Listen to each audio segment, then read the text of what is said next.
Okay, welcome back to Pro Shop. It's Pete here. Anika and then Barney. So we've been a little bit busy lately. Sit down, sit. Okay, just lay down.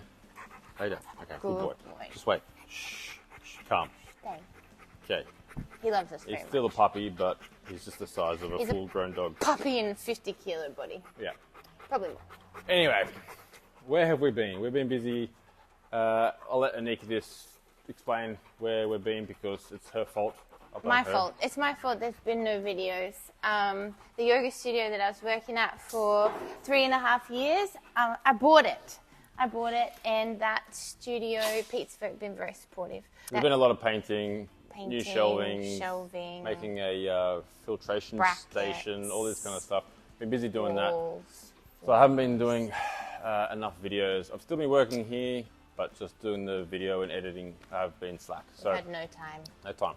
But we're back into it now. I'll tell you a few of the things. Yeah, what's been going on? What's been going on? We've got another car that just arrived today, but I can't say too much about it because I actually had to sign an NDA. So, so I'm going to actually try and squeeze the owner for a bit more information so I can actually tell you guys about. Well, what's come in? What's that? That's a 1977 Mercedes 450 SL. It's got an LS in it, turbo 400, 9-inch, all that cool stuff. I'm just fitting a new gearbox to it. It's been a big one. Still waiting on a gearbox too. The RBEH, I've been waiting 3 months for a turbo manifold to turn up, and that turned up last week. So now I can get back into that video and show you all what has been happening. Actually, we'll do that in this video. Okay. Show it, because I actually managed to put the turbo manifold and all that stuff together. The first EH got registered. It's sitting here. It's got patina one. The patina. It's got its plates on. So yeah, may as well. Let's just do this walk around. I'll show you some of the stuff. Cool. Actually, we'll start with one of the favourites, which is this RBEH.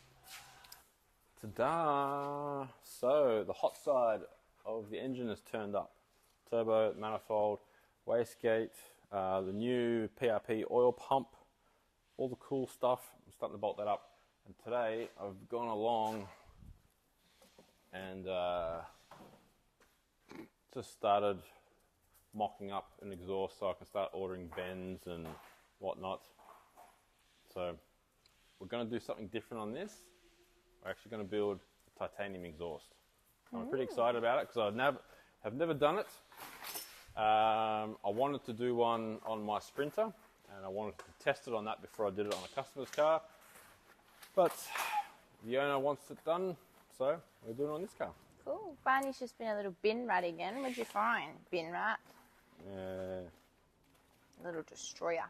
Okay, what's next? Okay, the 67 Camaro that was here just for a few little fabrication things.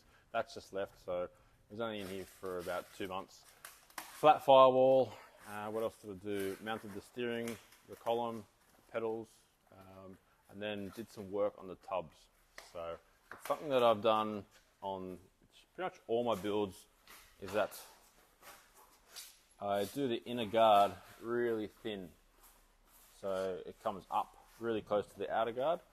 So he wanted to lower the car and he wanted to put big wheels on it, so I had to kind of modify it. I did it on the 69 Camaro, I've done it on this, I did it on the HR, and I actually did it on this C1500. So, this is the other thing that turned up. These new Koya 22-inch two-piece forged wheels. Beautiful pieces of machining. Barney, stop being a bin rat. Every time you come here, I've got to clean up after you, okay? Just leave it. Just spin around to this. It's all wrapped up because, as I said, this was a finished driving car and the gearbox is over. It had a turbo 400 in it when the owner bought it and it was slipping. So he just said, instead of putting a new turbo 400 in, let's piss it off and put a 4L80. So what I had to do was, first I had to get the car in here and see if a 4L80 would fit. and it didn't, because it needs to be widened through where the pan sits on the gearbox. So I did all that, chopped it all out. The biggest problem I had to do was I didn't want to pull out the entire interior, which meaning dash, headlining, everything. So I just managed to get the seats out, the carpet out, and the console. And then I could just notch out very carefully with a saber saw and TIG in all the sheet work, just so there was no sparks. And that's all done. It's all painted now. I'm just waiting for the gearbox to go back in, actually waiting on the flex plate and some bolts to turn up. And then we're ready to go. Finally, And off switch. what's happening over there? Yes, so the EH. Ta-da! We have number plates, which means it's registered. We should probably black them out. I don't think you can show number plates, can you? Well, we can, because this is legitly engineered. It's road legal. There's nothing wrong with it. Here's the other thing. All those EJ haters out there, not haters, but these people that think that they know best, this is an EH, okay? For the 10 millionth time. Where's the thingy? I've shown the tag. There's a tag in there that says EH. There's a body number here. Does it say it on this one? Yeah. It's old and rusty, but it says EH. Oh, there it is. Yeah. The body number here is EH. But look, Hey, don't take our word for it. what I have learnt in doing this is that I've been building this car for 3 or 4 years. There's another one over there. Buying parts, you learn what's an EH and what's an EJ. Okay? People see those tail lights and automatically they think EJ. And I used to think the same thing too. But you're wrong. You're wrong. Those tail lights came out on EHs and EJs in the panel wagons and the utes, okay? So there's other little things. Grills are different. This little panel up here is different. The rubbers on the doors. If the rubbers are on the doors, it's an EH. If the rubbers are on the surrounds around here, the door jambs, Yep. it's an EJ. There you go. If Little it fun fact. If it has the fuel flap, it's an EJ. Fuel flap. Unless someone has put a quarter on it. So let's just come here for a second, because I've done this video too, but people keep saying it because they see the tail lights and they see this and they say it's an EJ, but it's had a whole rear quarter put on it. From an EJ, but From on EJ, an EH. But this is an EH. Yes. Okay. Glad we I'm a got yoga that. teacher and I can even see that. Glad we got that out of the way. One thing we're waiting, the last bit of the trim is that the owner made these timber door handles. So this is just a sample. So he's just gone off and made the left and right to mirror this. And just coat it and screw that on.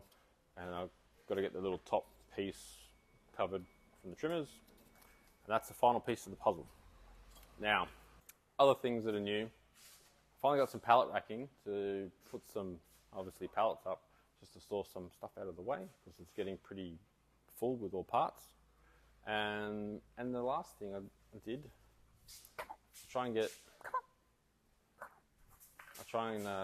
must get a Christmas present every year for myself. Last year I got the hoist. Actually, I got two last year. I got the hoist and the chassis table. This year I got some pallet racking and a new compressor. Well, second-hand compressor. I just needed a bigger compressor. This one come up online, really cheap. So I've just got to plumb that in and we're good to go. I think that's about it. Cool. I've been busy, but just not a lot of big progress on the cars. And as I said, no editing. I did clean out behind the guillotine, which is probably the worst job. And I usually put it off for about once a year, because there's all these little sharp little bits of metal and stuff, and I have to go through it all by hand and sort it out, and it's painful. But anyway, we're back into it this year. We've done some. I've got to do the ice bath update. That's what I did do over the holidays, was do some work at home. Got the ice bath finished again. I know most people on this channel are into the cars and stuff like that, but that ice bath video is like our #1 video. And other than that, thanks for watching. Yeah, thanks Anika, and thanks Barney.